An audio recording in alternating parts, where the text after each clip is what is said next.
Hello' everyone, কি খবৰ আপোনালোকৰ? আই হোপ ভালে আছে। আই হোপ আটাইয়ে পঢ়া শুনা কৰি আছে ঠিকে, কাৰণ পৰীক্ষা আহি একেবাৰে ওচৰ পালে।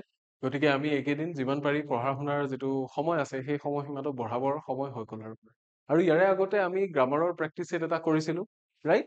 প্ৰেক্টিচ ছেটটো আজিও আপোনালোকে থাম্বনেইলখন দেখি পেলাই চাগে গমেই পাইছে যে ইয়াৰে আগতে যিকেইটা ক্লাছ আমি কৰিলো বা যিটো ক্লাছ আমি ইয়াৰে আগতে লৈছিলো তাৰে ছাকচেছৰ হ'ব আজি। একে নিচিনা পেটাৰ্নছ থাকিব, কিন্তু কুৱেশ্যনছ বিলাক বেলেগ বেলেগ হ'ব। গতিকে আজিৰ কুৱেশ্যনছ খিনিও ডিছকাছ কৰোঁতে I hope it will be fun, এটা গুড ছেশ্যন এটা হ'ব বুলি মই আশা ৰাখিছো। ছেশ্যনটোৰ ফালে আগবাঢ়িম, দেৰি নকৰি পেলাই আমাৰ ক্লাছটো আৰম্ভ কৰি দিওঁ। গতিকে আহক, আপোনালোক আটাইকে স্বাগতম জনাইছো ই কুঁহিপাঠৰ আন এটা ভিডিঅ'লে। নমস্কাৰ, মই ইমন, আপোনালোকৰ ইংলিছ টিচাৰ, আৰু এয়া সময় অনুশীলনৰ আমি প্ৰেক্টিচ কৰিবৰ কাৰণে আগবাঢ়িছো। আমি কিছুমান গ্ৰামাৰ অলৰেডি ডিছকাছ কৰিলো, গ্ৰামাৰৰ কিছুমান ভাগ আৰু ইম্পৰ্টেণ্ট ভাগ কিছুমান এতিয়াও দুই এটা বাকী আছে, সেইখিনি আমি পৰীক্ষাৰ আগলৈকে কমপ্লিট কৰি দিম।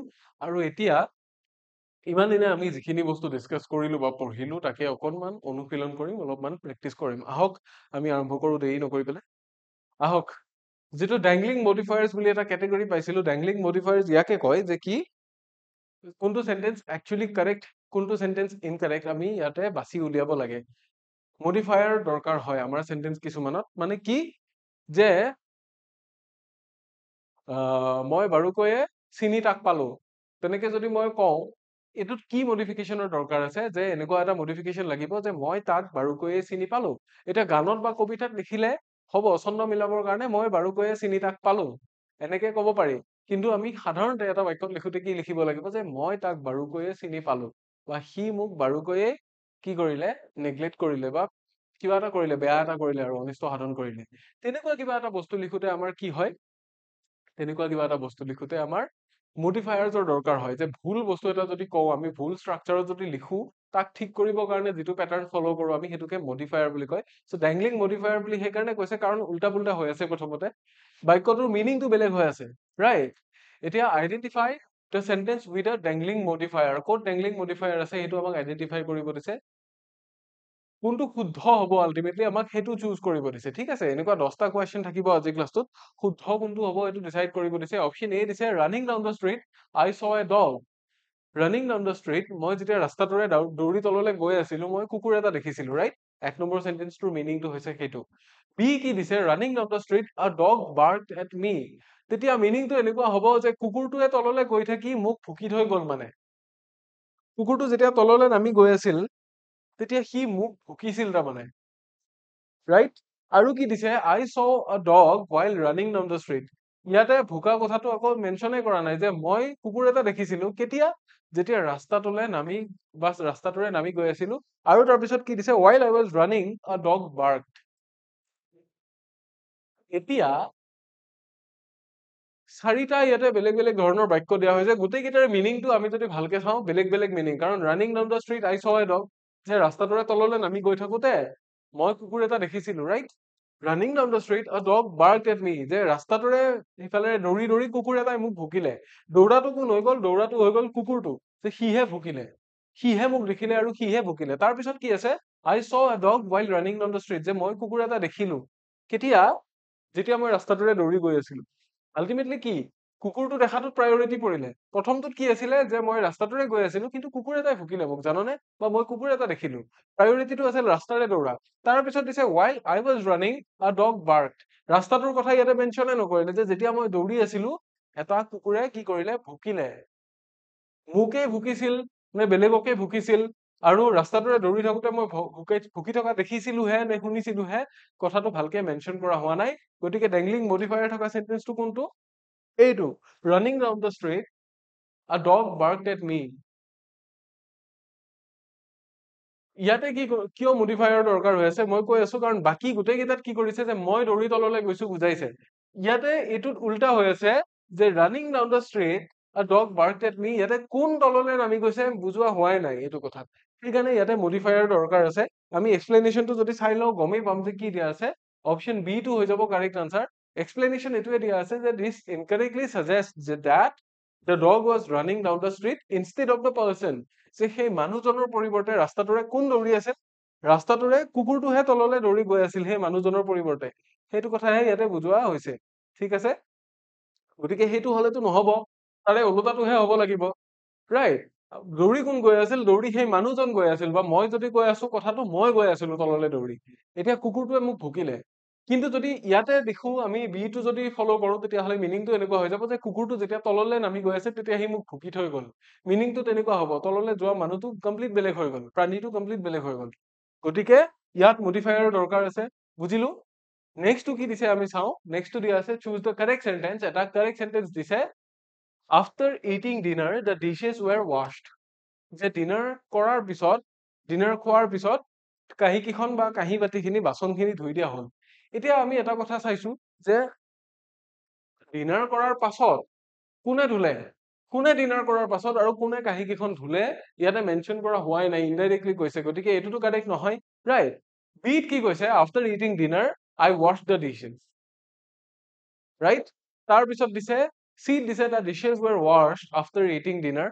তাৰপিছত দিছে আফটাৰ ইটিং ডিনাৰ দ্য ৱাশ্বিং ৱাজ ডান এই গোটেই কেইটাতে অপশ্যন এ চি আৰু ডি গোটেই কেইটাতে কি কৰা হৈছে যে ডুৱাৰ অফ দ্য ৱৰ্কটো কি হৈছে ভেনিছ মানে কোনে কামটো কৰিছে ক্লিয়াৰলি মেনশ্যন হোৱাই নাই ইয়াতে কিয় অপশ্যন এটোত কৈছে after eating dinner the dishes were washed dinner কৰাৰ পিছত ডিনাৰ খোৱাৰ পিছত ডিছ বিলাক ধুই দিয়া হ'ল বুলি কৈছে ৰাইট আকৌ অপশ্যন চিত কৈছে the dishes were washed after eating dinner একেটা কথা উল্টাকে কৈছে তাৰমানে ডিছ বিলাক কেতিয়া ধোৱা হ'ল ডিনাৰ কৰাৰ পিছত আকৌ ডিত কৈছে আফটাৰ ইটিং ডিনাৰ দ্য ৱাশ্বিং ৱাজ ডান যে ধোৱা কামটো হৈ গ'ল ইয়াতে ডিছটোও স্পেচিফিকেলি মেনশ্যন কৰা হোৱা নাই ৱাশ্বিং বুলি ক'লে কি বুজা যায় যে কাপোৰ ধোৱাও হ'ব পাৰে গাড়ী এখন ধোৱাও হ'ব পাৰে ৰাইট গতিকে ৱাশ বুলি ক'লে সেইটোৱে বুজায় সো কোনটোত স্পেচিফিকেলি মেনশ্যন আছে অপশ্যন বি টোত স্পেচিফিকেলি মেনশ্যন আছে গতিকে কাৰেক্ট এইটোৱে হ'ব যে কি after eating dinner I wash the dishes যে মই ডিনাৰ কৰিছিলো আৰু তাৰে পিছত মই কি কৰিলো ডিছখিনি ৱাশ কৰি দিছিলো যিখিনি কাঁহী বাতি বাচন বৰ্তন আছিল সেইখিনি ৱাশ কৰি দিছিলো so here's the explanation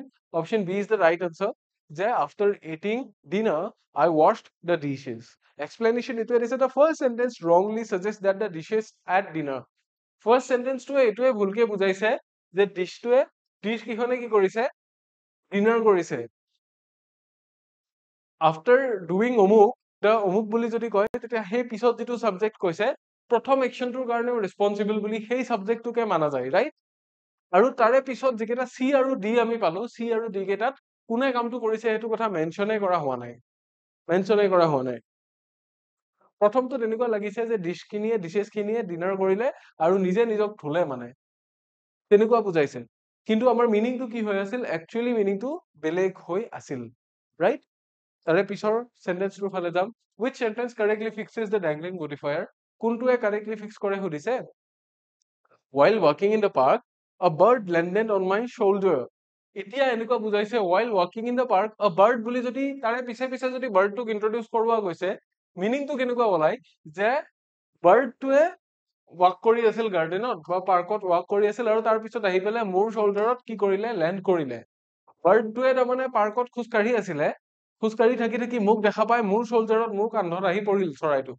right actually কি a bird landed on my shoulder while walking in the park এতিয়া এটোটো উল্টা হৈ আছে যে a bird চৰাই এটাই কেতিয়া মোৰ শোল্ডাৰত লেণ্ড কৰিলে যেতিয়া পাৰ্কত খোজকাঢ়ি আছিলে কোনে খোজকাঢ়ি আছিলে চৰাইটোৱে খোজকাঢ়ি থকাৰ নিচিনা বুজালে অপশ্যন এ টো ঠিক আছে so this is incorrect option B কি দিছে while I was walking in the park a bird landed on my shoulder কি কৈছে যেতিয়া মই বাগিচাত খোজকাঢ়ি আছিলো চৰাই এটা আহি মোৰ কান্ধত পৰিছিল বুলি কৈছে অপশ্যন বি এইটো স্টেটমেন্ট এতিয়ালৈকে কাৰেক্ট সি টোত কি দিছে a bird was walking in the park when it landed on my shoulder ইয়াতে যিটো ভুল বশত অৰ্থ এটা ওলাইছিল সি টোত সেই অৰ্থটো ডেলিভাৰেটলি কৈয়ে দিছে তাৰমানে এটা চৰাইয়ে পাৰ্কত খোজকাঢ়ি আছিল আৰু তাৰ পিছত সি আহি মোৰ কান্ধত পৰিলে যদিহে চৰাইটোৱে খোজকাঢ়ি আছিল পাৰ্কত খোজ কঢ়াৰ পৰা আহি পেলাই শোল্ডাৰত পৰিলে সেইটো লেণ্ড কৰা হ'ব নেকি কি হ'ব লেণ্ড কেতিয়া কৰে ওপৰৰ পৰা আহি পৰিব লাগিব তেতিয়াহে লেণ্ড কৰা বুলি কয় ৰাইট তাৰপিছত কি কৈছে ৱাকিং in the park my shoulder was landed on a bird এইটো আৰু ভুলকে কৈছে যে মোৰ শোল্ডাৰটোৱে মোৰ কান্ধে কি কৰি আছিল বাগিচাত খোজকাঢ়ি আছিল আৰু তাৰপিছত সি গৈ এটা চৰাইৰ ওপৰত পৰিল বুলি কৈছে হয় নেকি নহয় শুদ্ধ কোনটো হ'ব গ্ৰামেটিক্যালি এইটো সেন্টেন্স বি টো while I was walking in a park a bird landed on my shoulder কি যেতিয়া মই বাগিচাত খোজকাঢ়ি আছিলো বুলি স্পেচিফিক্যালি মেনশ্যন কৰা হৈছে ৰাইট গতিকে কি হ'ল এটা চৰাই আহি মোৰ কান্ধত পৰিছিল বুলি কৈছে স্পেচিফিক্যালি মেনশ্যন কৰা সেন্টেন্সটোত মিনিংটো ওলাইছে নে Yes, ওলাই গ'ল। এতিয়া কি? সেইকাৰণে অপশ্যন বি টো শুদ্ধ যে while I was walking in the park, a bird landed on my shoulder. Correction ensures that the subject one I is clearly performing the action. যে ইয়াতে correction টো এইটোৱে ensure কৰিছে যে যিটো subject I, যে while I was walking in the park, clearly mention কৰি দিছে এইটো, right? তাৰে বাহিৰে বাকী এটাতো মেনশ্যন কৰা হোৱা নাই যে খোজকাঢ়ি কোনে আছিলে। যে বাগিচাত খোজকাঢ়ি থকা সময়তে চৰাই এটা আহি মোৰ কান্ধত পৰিছিল, কিন্তু খোজকাঢ়ি কোনে আছিল সেইটো কথা মেনশ্যন কৰা হোৱাও নাই এটা চেন্টেন্সতো। যদি এইটো কথা মেনশ্যন কৰা নাযায় মিনিংটো ওলাবনে? ওলাব জানো? নোলাই।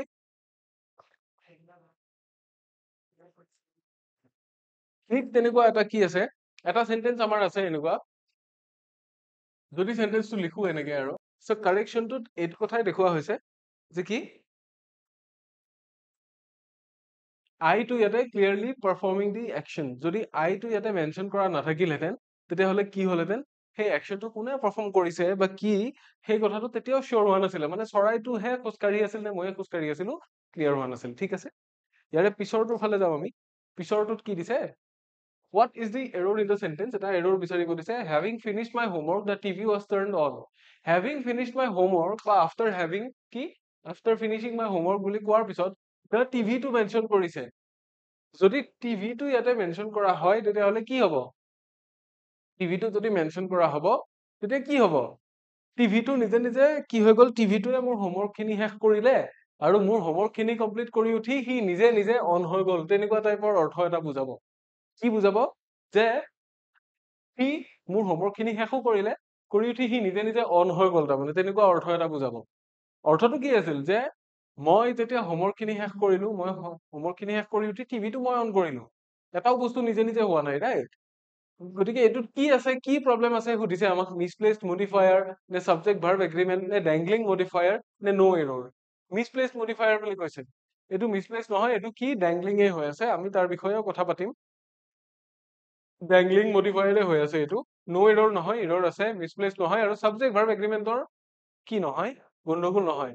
সাবজেক্ট ভাৰ্ব এগ্ৰিমেণ্ট ঠিকে আছে, কিন্তু আমি সাবজেক্টটোৱে এনেকুৱা লৈছো যিটোৰ কাৰণে কি হৈছে, সাবজেক্টটোৱে আমি এনেকুৱা লৈছো যিটোৰ কাৰণে গোটেই বাক্যটোৰ অৰ্থটো বেলেগ হৈ গৈছে, ৰাইট? চ' কি হ'ব ডেংলিং মডিফায়াৰ, কিহৰ কাৰণে? explanation, it wrongly suggests that the TV finished the homework. মিছপ্লেচড হৈ থাকিলে অলপ ইফাল সিফাল হলে কি হয়, বাক্যটোৰ ষ্ট্ৰাকচাৰটো ভুল হৈ যায়। কিন্তু ইয়াতে কি কৰা আছে, ডেংলিং এই কাৰণে হৈছে কাৰণ ওলোটাই হৈ গ'ল, তাৰমানে মিনিংটো ওলোটা হৈ গ'ল। তাৰমানে ৰংলি এইটো ছাজেষ্ট কৰিছে যে টিভিয়ে হোমৱৰ্ক ফিনিছ কৰিছে আৰু তাৰপিছত সি নিজে নিজে অন হৈ গ'ল। মানে আচলতে সেইটো নাছিল, কি আছিল, মই হোমৱৰ্ক ফিনিছ কৰিলো আৰু মই অন কৰিলো টিভিটো, সেইটোহে হ'ব লাগিছিল একচুৱেল যিটো মিনিং আছিল। ঠিক আছে, তাৰে পিছত যাওঁ নেক্সট কুৱেশ্যনৰ ফালে। Number 5, which revision corrects the sentence? কোনটো ৰিভিজনে সেন্টেন্সটো কাৰেক্ট বুলি কৈছে? covered in dust, ধূলিৰে কভাৰ হৈ আমি কি কৰিলো, we cleaned the old books, যে আমি ধূলিৰে আবৃত হৈ পেলাই পুৰণা কিতাপ কেইখন চাফ কৰিলো বুলি কৈছে। একচুৱেলি কি হ'ব লাগে, যে আমি সেই পুৰণা কিতাপ কেইখন চাফা কৰিলো যিকেইখন ধূলিৰে আবৃত হৈ আছিল, ৰাইট? যিকেইখন কিতাপ covered in dust হৈ আছিল আমি সেইকেইখন চাফা কৰিব লাগিছিল, right? So we clean the old books while covered in dust বুলি কৈছে। আমি পুৰণা কিতাপ কেইখন চাফা কৰিছিলো যেতিয়া while covered in dust, কোন covered হৈ আছিল? আমি, এইটোতো নহয়। কি হ'ব লাগে, we cleaned the old books which were covered in dust, right? এইটো হ'ব লাগিছিল। আকৌ চিট কি দিয়া আছে, the old books which we cleaned were covered in dust। মিনিংটো উল্টা হৈ গ'ল, যে সেই পুৰণা কিতাপ কেইখন যিকেইখন আমি চাফা কৰিছিলো সেইকেইখন ধূলিৰে আবৃত হৈ আছিল। তাৰমানে এনেকুৱা হ'ল, বস্তুটো চিয়ৰ হৈ নগ'ল যে আমি চাফা কৰাৰ পিছত আকৌ ধূলিৰে আবৃত হ'ল নে ধূলিৰে আবৃত হৈ থকা কিতাপ কেইখনহে আমি চাফা কৰিছিলো। আকৌ দিছে কি, cleaning the books we found them covered in dust.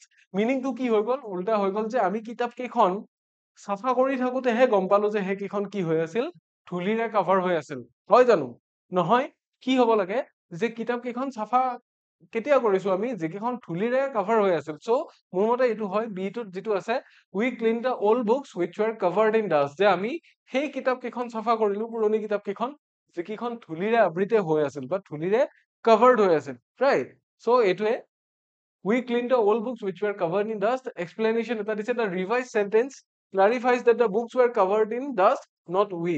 এইটো বস্তু ক্লাৰিফাই হ'ব লাগিব যে ধূলিয়ে আমাক কভাৰ কৰি থকা নাছিল, কাক কভাৰ কৰি আছিল ধূলিয়ে কিতাপ কেইখনক কভাৰ কৰি আছিল আৰু কোনে চাফা কৰিলে কিতাপ কেইখন আমি চাফা কৰিলো সো এই বস্তুটো যেতিয়ালৈকে ক্লিয়াৰ নহয় তেতিয়ালৈকে সেন্টেন্সটোৰ মিনিংটো নোলায় আৰু যেতিয়া ক্লিয়াৰ হ'ব তেতিয়াহে মিনিংটো ওলাব ঠিক আছে ইয়াৰে পিছৰ সেন্টেন্সটোৰ ফালে যাম কি দিয়া আছে which sentence has a dangling modifier তলৰ কোনটো dangling modifier আছে সুধিছে আমাক lying on the beach the sun felt warm যে সূৰ্যটো বিচত শুই থাকি পেলাই সি গৰম অনুভৱ কৰিছিল তেনেকুৱা বুজাইছে আকৌ দিছে lying on the beach I enjoyed the sun যে মই কি কৰিছিলো বিচত শুই বা সাগৰৰ পাৰৰ বালিয়ৰিত শুই পেলাই মই ৰ'দটো এনজয় কৰি আছিলো ৰ'দৰ তাপটো মই এনজয় কৰি আছিলো অপচন সি কি দিছে I enjoyed the sun while lying on the beach যে মই কি কৰিছিলো সানটো এনজয় কৰিছিলো যেতিয়া বিচত মই শুই আছিলো ৰাইট ইয়াতেও বাক্যটো শুদ্ধ হৈছে ওপৰতো শুদ্ধ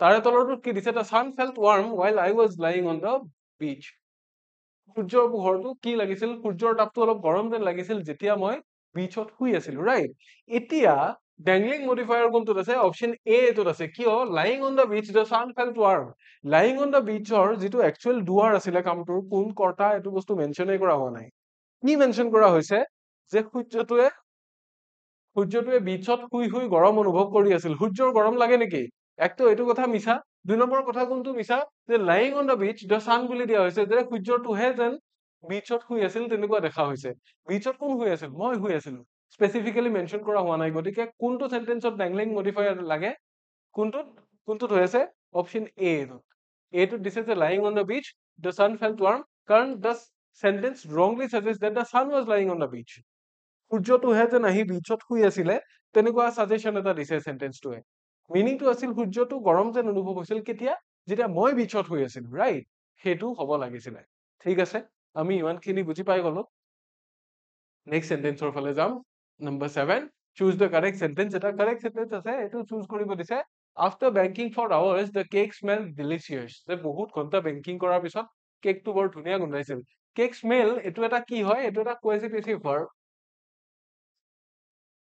কোয়েসিটিভ তাৰ মানে কিহৰ কাৰণে কোয়েসিটিভ বুলি কোৱা হৈছে বিকজ ই যদিও বা এক্টিভ মুডত বহিছে স্মেল মানে কি গোন্ধ লোৱা বা গোন্ধোৱা কিন্তু স্মেল দিয়া মানে ভাল গোন্ধাইছিলে সি মানে পেছিভৰ অৰ্থ প্ৰকাশ কৰিছে ৰাইট দ্য কেক স্মেল ডিলিচিয়াছ কেতিয়া ধুনীয়া গোন্ধাইছিল অফিচৰ বহুত ঘন্টা ধৰি বেংকিং কৰাৰ পিছত কোনে কৰিছিল বেংকিং কেকটোৱেতো কৰা নাছিল গতিকে এই সেন্টেন্সটো wrong right after baking for hours I took the delicious smelling cake out of the oven ইয়াতে কি কৈছে যে ঘন্টা ঘন্টা ধৰি বেংকিং কৰাৰ পিছত মই কি কৰিলো সেই যিটো ডেলিচিয়াছ স্মেল কৰা ধুনীয়া গোন্ধোৱা সুস্বাদু যেন গোন্ধ এটা ওলাই থকা কেক আছিলে সেইটো মই ওভেনৰ পৰা বাহিৰত উলিয়ালো বুলি কৈছে আকৌ কৈছে সৰি বেংকিং নহয় বেক কৰাৰ কথাহে কৈছে আৰু কি the cake smell delicious after baking for hours এতিয়া এনেকুৱা লাগিছে যে বহুত ঘন্টা ঘন্টা ধৰি কেকটোৱে নিজেহে বেক কৰি আছিলে আৰু তাক সেইকাৰণে ধুনীয়া গোন্ধালে সি নিজক বেক কৰি কৰি ধুনীয়া গোন্ধোৱা হৈ গল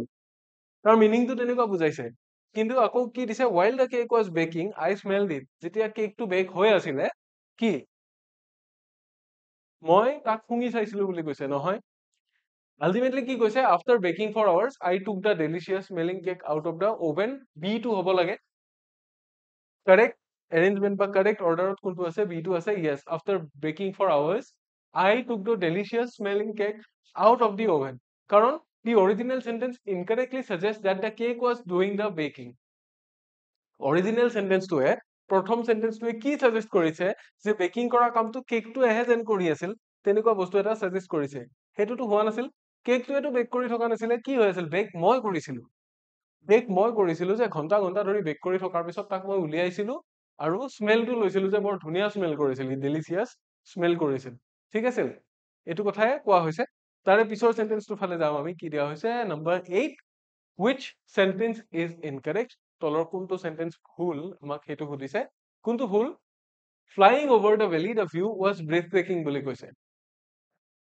বেলিখনৰ ওপৰেৰে উৰুতে ভিউটো breathtaking বুলি কৈছিল ভিউটোহে যেন ওপৰেৰে উৰিছিল তেনেকুৱা অৰ্থ এটা বুজাইছে সাবজেক্টটো কি কৈছে the view যেনকে বুজাইছে flying over the valley the view was breathtaking flying over the valley option B flying over the valley we saw a breathtaking view যে ভেলিখনৰ ওপৰেৰে উৰুতে আমি দেখিছিলো এটা বৰ ধুনীয়া এটা ব্ৰেথ টেকিং ভিউ এটা আমি দেখিছিলো আকৌ অপশ্যন চি কি দিছে we saw a breathtaking view while flying over the valley যে আমি এটা breathtaking view দেখিছিলো কেতিয়া যেতিয়া আমি ভেলীখনৰ ওপৰেৰে উপত্যকাখনৰ ওপৰেৰে যেতিয়া উৰি আছিলো সাপোজ জুকো ভেলী হ'ব পাৰে বা বেলেগ হ'ব পাৰে তাৰে পিছত অপশ্যন ডি কি দিছে the view was breathtaking as we flew over the valley view was breathtaking yes view to breathtaking আছিল কেতিয়া as we flew over the valley যেতিয়া আমি ভেলীখনৰ ওপৰেৰে উৰিছিলো গতিকে কোনটো ইনকাৰেক্ট সেইটোহে বিচাৰিব দিছে কাৰেক্টটো বিচাৰিব দিয়াই নাই কাৰেক্ট বাকি কেইটা আছে এইটো বি টো কাৰেক্ট কাৰণ আমি উৰিছিলো বুলি বুজাইছে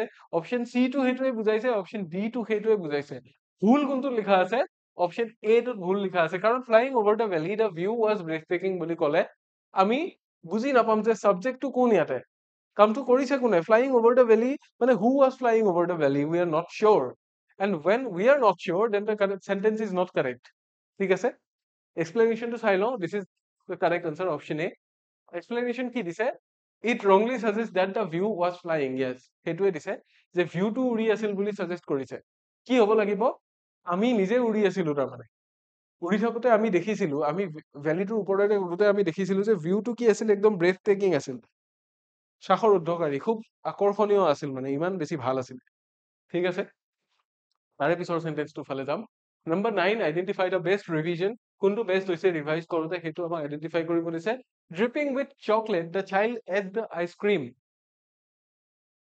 যিটোৰ পৰা চকলেট পৰি আছিলে dripping with chocolate the child at the ice cream কি হ'ব লাগে এই দুটা যদি আমি উল্টা পুল্টা কৰি দিওঁ তেতিয়াই ঠিক হৈ যাব মানে the child at the ice cream dripping with chocolate এটা এনেকুৱা আইচক্ৰীম যিটোৰ পৰা কি হৈ আছিল চকলেট বাগৰি আছিল পৰি আছিল সেইটো সেই সৰু ল'ৰাটোৱে খাইছিলে ঠিক আছে so' dripping with chocolate the ice cream was eaten by the child এতিয়া এনেকুৱা লাগিছে যে আইচক্ৰীমটোৱে নিজে নিজে চকলেট পেলাই আছিলে আৰু নিজে নিজে সি বাচ্চাটোৰ দ্বাৰা খোৱা গ'ল হয় জানো নহয় চ' এইটো ৰিভিজন কাৰেক্ট নহয় বিট কি দিছে the child at the ice cream while it was dripping with chocolate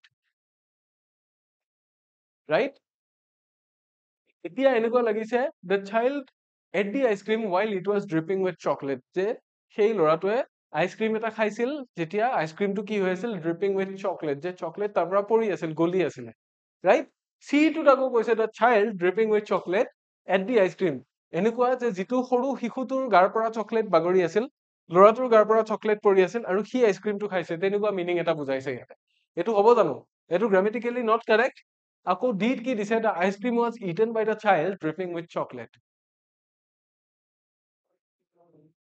কি বুজাইছে আইচক্ৰীমটো এটা সৰু ল'ৰাই খাইছিল চকলেট পেলাই পেলাই চকলেট বাগৰাই বাগৰাই তেনেকুৱা এটা বুজাইছে চ' কোনটো হ'ব লাগিব অপশ্যন বি টো হ'ব লাগিব অপশ্যন বি টো হ'ব লাগিব the child at the ice cream while it was dripping with chocolate যে সৰু ল'ৰাটোৱে আইচক্ৰীমটো খাইছিল কেতিয়া যেতিয়া ইয়াৰ পৰা চকলেট পৰি আছিলে বাগৰি আছিলে ঠিক আছে চ' এইটো শুদ্ধ হ'ব অপশ্যন চি টো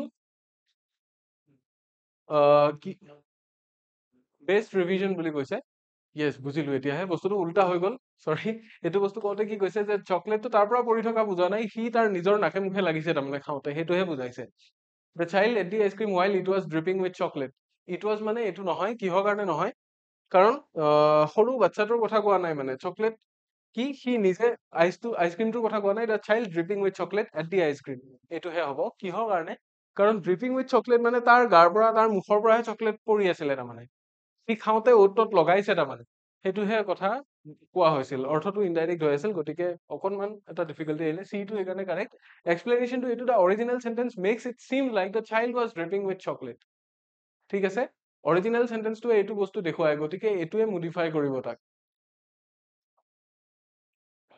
তাৰপিছত আহিছো কুৱেশ্যন নম্বৰ 10ৰ ফালে which revision corrects the error এটা error আছে while listening to music my homework was finished এতিয়া errorটো কি যে while listening to music কেতিয়া শুনি আছিলো while listening to music I finished my homework মই তেনেকে ক'ব পাৰো যে মই মিউজিক শুনি শুনি নিজৰ ঘৰুৱা কাম শেষ কৰিলো কিন্তু ইয়াতে কি বুজোৱা হৈছে ইয়াতে বাক্যটোত এনেকুৱা এটা অৰ্থ বুজাইছে যেন মাই হোমৱৰ্কটোহে কি সাবজেক্ট কাৰণ কি সি যেতিয়া মিউজিক শুনি আছিল সি মোৰ হোমৱৰ্কে নিজকে নিজে শেষ কৰি দিছিল তেনেকুৱা অৰ্থ এটাহে বুজাইছে আমাৰ অৰ্থটো কি হ'ব লাগে যে মই যেতিয়া মিউজিক শুনি আছিলো থাকোতে কি হৈছিল মোৰ হোমৱৰ্ক শেষ হৈছিল বা কৰা হৈছিল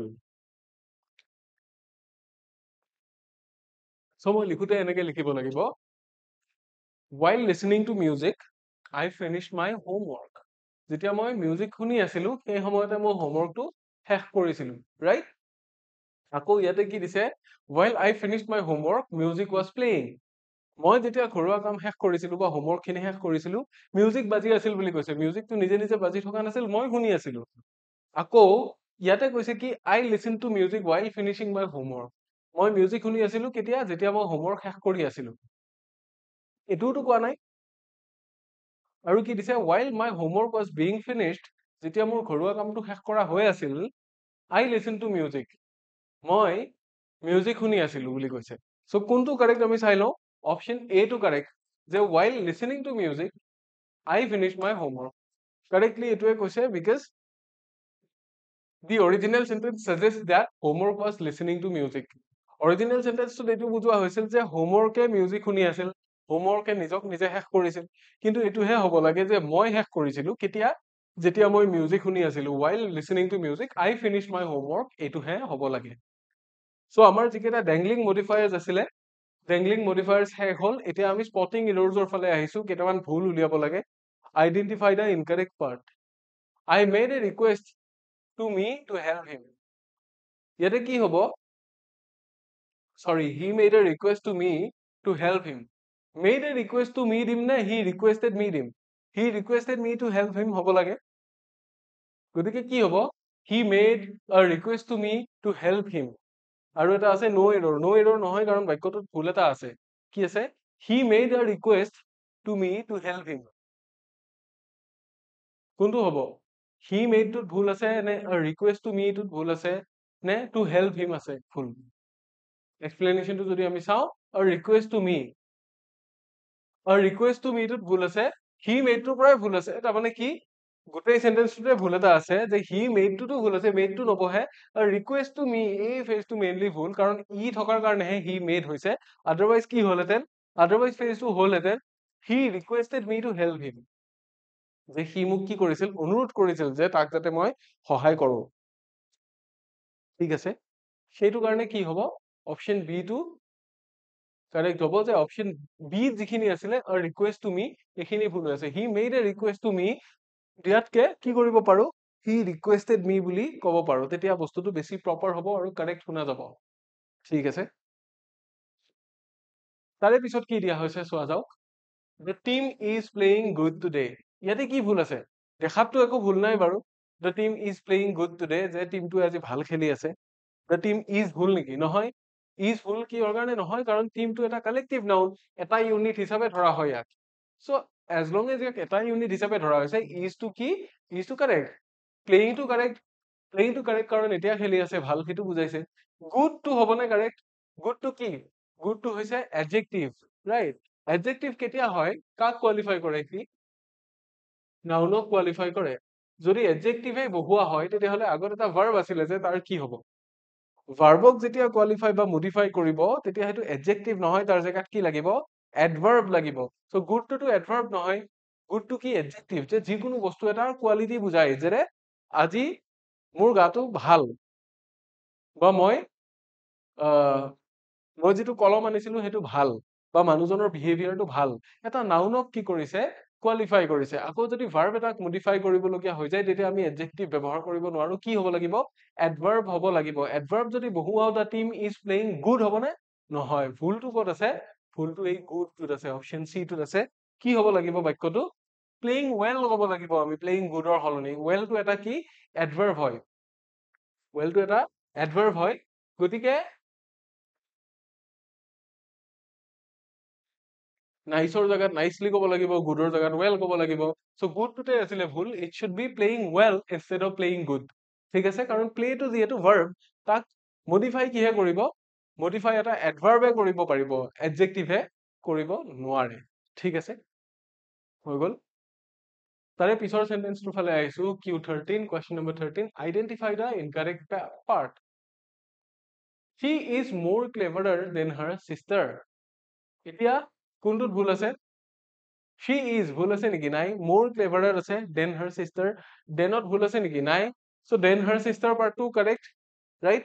no error এই কাৰণে নহয়, কাৰণ কি more cleverer নহয়, এতিয়া আমি যদি চাইছো কি হৈ আছে ডাবল কম্পেৰেটিভ বহি আছে ডাবল কম্পেৰেটিভ বহিলে বাক্যটো শুদ্ধ নহয় সো মোৰ আৰু ক্লেভাৰাৰ একেলগে ইয়াতে আমি ব্যৱহাৰ কৰিব নোৱাৰো ঠিক আছে কি হ'ব লাগিব she is cleverer হ'ব কাৰণ অলৰেডি কম্পেৰেটিভ হৈ আছে গতিকে মোৰ ক্লেভাৰাৰ নহয় কি হ'ব she is cleverer than her sister হ'ব লাগিব তাৰে পিছত কি আহিব নেক্সট কুৱেশ্যনটোত আছে neither of the boys were present ইয়াতে থকা ভুলটো হ'ল neither of the boys হয় নেকি নহয় ভুলটো হ'ল were কিহৰ কাৰণে were টো ভুল হ'ব কাৰণ যদি ল'ৰাকেইটাৰ এটাও প্ৰেজেন্ট নাছিলে neither of the boys তেতিয়াহ'লে neither টোৱে কি কৰে সিঙ্গুলাৰ বুজায় neither টোৱে সিঙ্গুলাৰ বুজায় তেতিয়াহ'লে ইয়াতে আমাৰ কি নহ'ব were নহ'ব neither of the boys were present নহ'ব ঠিক আছে গতিকে কি neither is singular so it should be neither of the boys was present হ'ব লাগিব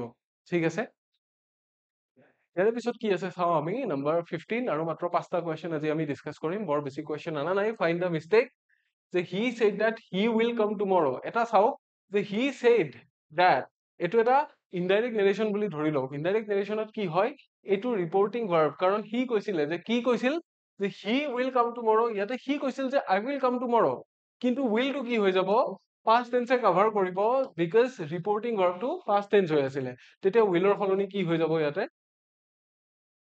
would হৈ যাব will ৰ সলনি would হৈ যাব আৰু যদি হেতু হয় তেতিয়াহ'লে that he will come নহয় কি হ'ব লাগিব he would come হ'ব লাগিব explanation টো এটোৱে যে অপচন সি টো ইয়াতে ভুল আছে যে the past reporting verb said requires the future verb to change গতিকে কি he said that he would come tomorrow হ'ব future verb টো ৰকে বহি নাথাকিব কি হ'ব তাৰ এটা সালসলনি হৈ যাব ঠিক আছে তাৰে পিছৰ কোৱেশ্চনটো যদি আমি চাওঁ স্পট দি গ্ৰামেটিকেল এৰৰ কি the scientists of Kashmir the sceneries of Kashmir are কি beautiful sceneries of Kashmir বুলি যে কৈছে scenery টো কি scenery টো অলৰেডি এটা uncountable noun গতিকে sceneries কেনেকে হ'ব হেৰি কেনেকে হ'ব ই প্লুৰেল নাম্বাৰ কেনেকে হ'ব আৰু are কেনেকে হ'ব গতিকে ভুলটো ক'ত আছে the sceneries টোতে ভুল আছে the sceneries টোতে ভুল আছে গতিকে কি হ'ব নোৱাৰে অপচনত হয়তো are টো দেখুৱাব পাৰে কাৰণ are beautiful নহয় is beautiful হ'ব কাৰণ scenery টো কি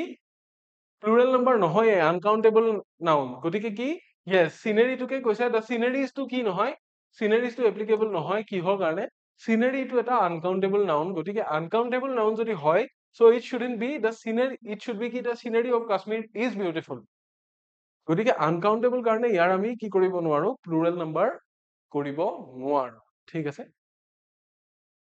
তাৰে পিছৰ কোৱেশ্চনটোৰ ফালে যদি আমি যাওঁ number 17 identify the incorrect part he enjoys to play cricket আছে হি এনজয়জ কি এনজয় কৰে টু প্লে ক্ৰিকেট ইয়াতে নহয় কাৰণ টু প্লেটো এটা কি হৈ যাব টু প্লেটো এটা ইনফিনিটিভ হৈ যাব গতিকে হি এনজয়জ কি হ'ব লাগিব প্লেইং ক্ৰিকেট হ'ব লাগিব এটা জেৰাণ্ড এটা আহিব লাগিব ইয়াৰ জাগাত কি হ'ব লাগিব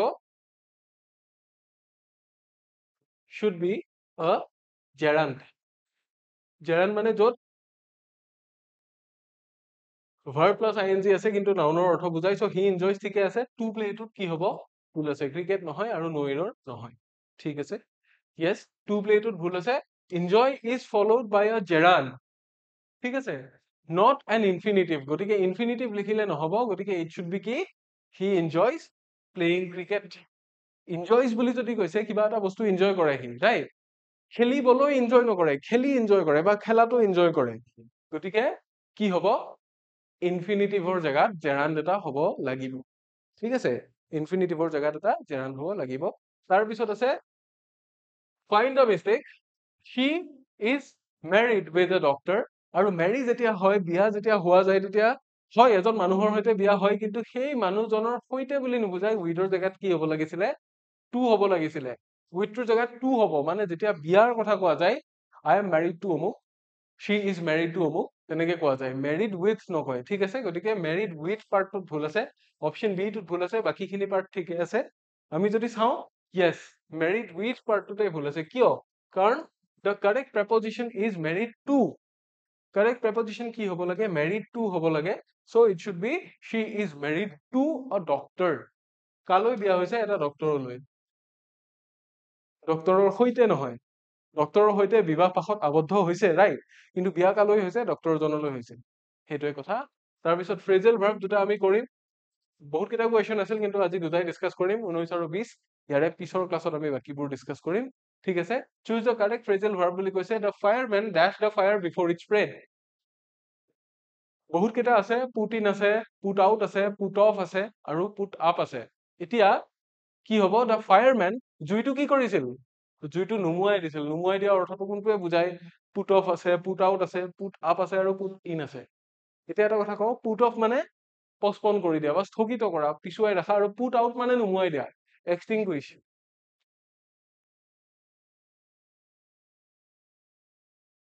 এক্সটিংগুইশ কৰা কোনটোৱে বুজায়, পুট অফটোৱে বুজায়। পুট আপ মানে কিবা এটা কাম কৰিবলৈ হাতত তুলি লোৱা, সেইটো নহয়, আৰু পুট ইন ইয়াতে নহয়।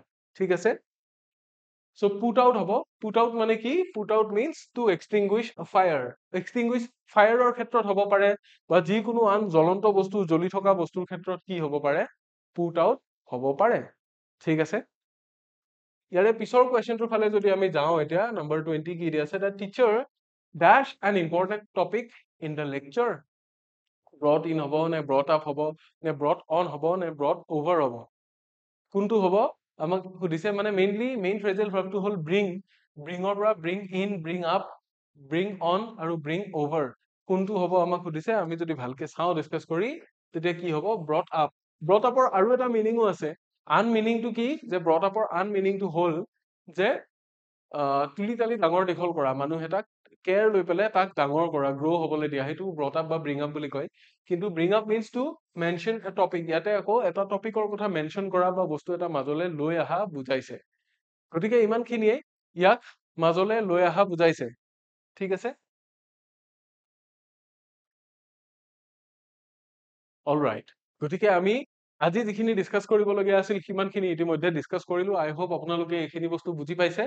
এতিয়া আমাৰ এটা টেলিগ্ৰাম সম্পৰ্কীয় সৰু ঘোষণা আছে। যদিহে আপোনালোক এই পৰ্যন্ত আমাৰ সৈতে টেলিগ্ৰামত জড়িত হোৱা নাই, তেতিয়াহ'লে অতি শীঘ্ৰে জড়িত হ'ব পাৰে। আপোনালোকৰ স্ক্ৰীণত দুটা QR কোড আপোনালোকে দেখিবলৈ পাইছে, দুটা টেলিগ্ৰাম চেনেলৰ। বাওঁফালে দেখিবলৈ পাইছে এটা সেউজীয়া QR কোড, যিটো আমাৰ কুঁহিপাত অফিচিয়েল টেলিগ্ৰাম চেনেলটোৰ, আৰু সোঁফালে দেখিবলৈ পাইছে এটা বেগুনীয়া আৰু গুলপীয়া থকা QR কোড, যিটো মোৰ নিজা চেনেলটো, অৰ্থাৎ ইমন ছাৰ টিচেছ নামৰ টেলিগ্ৰাম চেনেলটোৰ। এই দুয়োটা চেনেলত আপোনালোকে জইন কৰিব পাৰে। তেতিয়া আমাৰ ক্লাছসমূহৰ PDF, লগতে লিংকসমূহ টাইম টু টাইম, কেতিয়া কাৰ লাইভ হ'ব, কি হ'ব, গোটেইখিনি কথা আপোনালোকে টাইম টু টাইম গম পাব। লগতে আমি যেতিয়াই যি কৰ্চেছ লঞ্চ কৰোঁ, সেই কথাখিনিৰ ওপৰত আপোনালোকৰ আইডিয়া থাকিব। এই টেলিগ্ৰাম চেনেল কেইটাত জইন কৰিলে দিছ ইজ ফ্ৰী অফ কষ্ট। গতিকে আজিয়েই জইন কৰিব বুলি আশা ৰাখিছো। ক'বলগীয়া ইমানখিনিয়েই, আৰু আজিলৈ ইয়াতে সামৰিছো। ইয়াৰে পিছৰ ক্লাছত পুনৰ লগ পাম বুলি আশা ৰাখিলো। আৰু লগতে প্ৰেক্টিচ ছেট আৰু আহি থাকিব 2-3টা, আৰু এক্সামৰ একদম ওচৰত মোৰ লাইভ ক্লাছেছো আহিব। গতিকে সেইখিনিও আপোনালোকে চাই থাকক। আমাৰ কেতিয়া লাইভ ক্লাছ আহিব, আই লেট ইউ ন'। আমাৰ সৈতে জড়িত হৈ থাকক, তেতিয়াহে আপোনালোকে গোটেইখিনি কথা গম পাব। ভালে থাকক, পঢ়া শুনা কৰি থাকক। ইয়াৰে পিছৰ ক্লাছত আপোনালোকক পুনৰ লগ পাম। Until next time, take care.